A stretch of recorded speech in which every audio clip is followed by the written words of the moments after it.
Olá, pessoal. Nós vamos começar um novo projeto da Clínica Coração Vivo, que é o Papo de Coração. Vamos gravar alguns vídeos sobre perguntas que têm aparecido nas nossas mídias sociais, no nosso consultório. E hoje a gente está com a Bárbara Danelon, nutricionista da clínica, e nós vamos falar sobre um tema muito importante.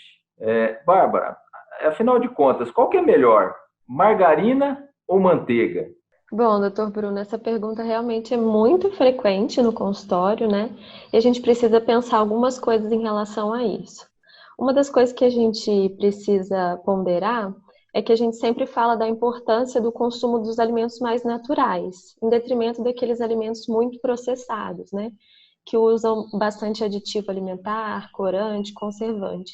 E a margarina é um alimento ultraprocessado, né? Em contrapartida, a manteiga, apesar de ser mais natural, ela é proveniente só do creme do leite, ela tem um tipo de gordura que é a gordura saturada, que a gente sabe, através das evidências, que tem grande impacto sobre o aumento do colesterol.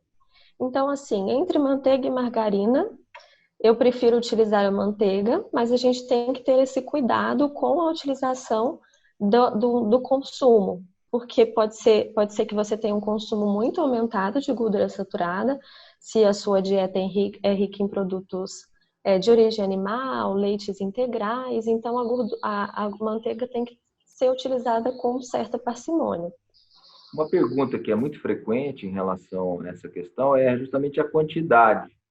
E a gente tem uma regrinha, eu aprendi isso na faculdade, na residência, que seria usar Uhum. no máximo uma pontinha de faca. Isso, Às vezes os pacientes exatamente. acham que até é uma brincadeira, mas é isso mesmo? É, exatamente isso. Se a gente utiliza a ponta de faca, uma colher de sobremesa no máximo, a gente não está utilizando uma quantidade muito grande. Mas é interessante a gente variar o consumo. Então, de repente, comer um pão integral com uma fonte de, por exemplo, com queijo branco, com um ovo mexido, um ovo cozido, talvez pode ser uma substituição à utilização da própria manteiga, que seja uma opção um pouco mais saudável. Sim, a gente também orienta os pacientes algumas vezes a utilizar, por exemplo, o queijo cottage, né, que ele tem uma consistência um pouco Mais mais cremosa, né? cremosa, né, ou uma ricota, por exemplo, né, que seria, Isso, eu acho que seria também uma opção saudável. Como você falou, acho que é importante variar e ficar atento na quantidade. Em relação, exatamente. a gente aqui no nosso meio, a gente não tem tanto costume de usar o azeite de oliva extra virgem pela manhã. Mas Uhum, na dieta mediterrânea, a gente vê que isso é muito frequente, eles utilizam o azeite de oliva. O que você acha uhum, de utilizar no café da manhã e uma opção como azeite de oliva, por exemplo? uhum. Ah, eu acho uma opção ótima. Não é comum do brasileiro utilizar, né? Às vezes a gente utiliza mais à noite, né? Junto como uma porção de petiscos à noite com pão de fermentação natural, mas poderia ser um hábito para o café da manhã. É uma ótima substituição à manteiga e principalmente à margarina.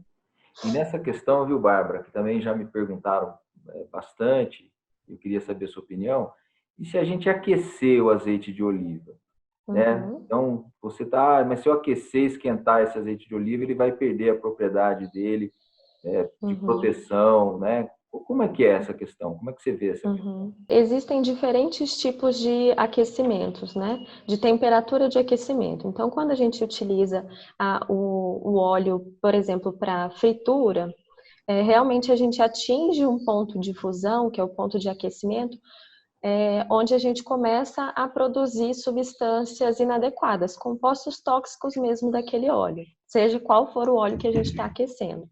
Mas em uma temperatura um pouco mais baixa, de um cozimento rápido, não teria muito problema. O azeite extra virgem talvez não seja o recomendado para a gente fazer refoga, para aquecer. O que a gente pode fazer é comprar o azeite virgem para utilizar nessas preparações e deixar o extra virgem para ser consumido frio. Porque com o aquecimento do azeite extra virgem, a gente perde um pouco do benefício do extra virgem. Ah, legal. E aí uma questão que você falou que é importante é a quantidade também, né? Então, a gente já falou aí da manteiga, a margarina, então tomar cuidado realmente com a quantidade de manteiga. E se for usar o azeite de oliva extra virgem, mesmo o azeite de oliva extra virgem, ele tem caloria, né? Ele é calórico. Então, se você utilizar bastante, vai acabar interferindo, inclusive, no aumento, pode aumentar, inclusive, os níveis dos triglicérides, né? Sim, com certeza. 1 grama de gordura, né, seja qual for a gordura, fornece 9 calorias. Então, a gente precisa prestar atenção. Apesar do azeite ter uma qualidade muito boa, um valor nutricional muito grande para a saúde cardiovascular, é importante pensar nas calorias também. Então, em torno de 1 colher de sobremesa, uma quantidade boa para ser utilizada. Para o dia todo, né? Uma sobremesa para o almoço e uma para o jantar. Vamos considerar assim, 2 ao dia é uma quantidade ok. Às vezes eu falo com os pacientes, assim, no máximo coloquei um limite ali, 3 colheres, eu tenho falado no máximo, mas eu acho que a gente tem que prestar atenção em relação a isso. Porque vai muito do contexto alimentar como um todo, né? Não dá para a gente olhar só para o azeite, né? Por exemplo, se a gente consome abacate, castanhas, eles têm gordura, o tipo da gordura é muito semelhante à gordura do azeite. Então, se eu utilizo, por exemplo, abacate no café da manhã, faço um lanche intermediário com as castanhas, aí eu preciso reduzir um pouco a quantidade do azeite para não ultrapassar o limite da recomendação. Muito bom, Bárbara. Eu acho que assim, esse papo foi muito legal. Então, resumindo aí, evitar os alimentos que são multiprocessados, e a margarina acaba entrando nessa questão. A Isso. manteiga é menos processada, mas ela tem gordura saturada, então os pacientes, principalmente os pacientes que têm doença cardiovascular, que têm aterosclerose, que têm placa, né, nas coronárias ou nas carótidas, esses pacientes precisam ficar realmente muito atentos em relação à manteiga. E aí, Isso. opções como a Bárbara falou, ricota, cottage, azeite de oliva extra virgem podem ser opções que são boas. Pessoal, Bárbara, muito obrigado, viu, pelo papo, foi muito bacana. Você quer fazer alguma consideração Eu final? que agradeço. Não, acho que a gente conseguiu falar tudo. Então, legal. Ó, pessoal, fique atento que nós vamos trazer outras perguntas. Espero que vocês gostem. Um grande abraço.